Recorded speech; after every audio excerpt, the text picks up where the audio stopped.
No matter what anybody tells you, words and ideas can change the world. And the human race is filled with passion.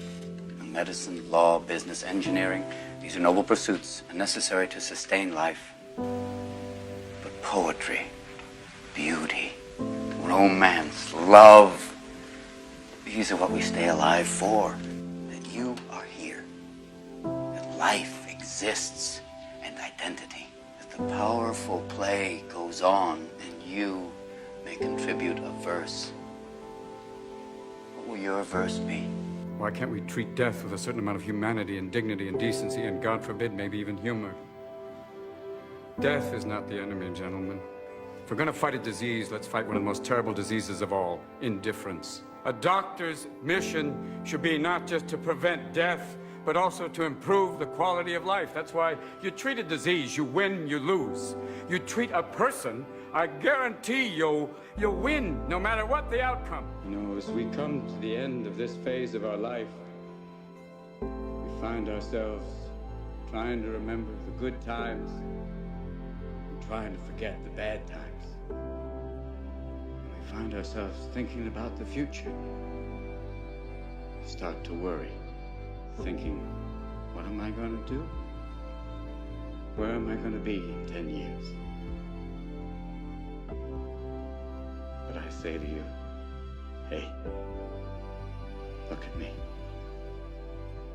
Please, don't worry so much. Because in the end, none of us have very long on this earth. Life is fleeting. And if you're ever distressed,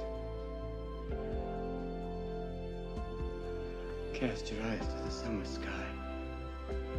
When the stars are strung across the velvety night, and when a shooting star streaks through the blackness, turning night into day, make a wish and think of me. And make your life spectacular. I know I did. If I asked you about art, you'd probably give me the skinny on every art book ever written.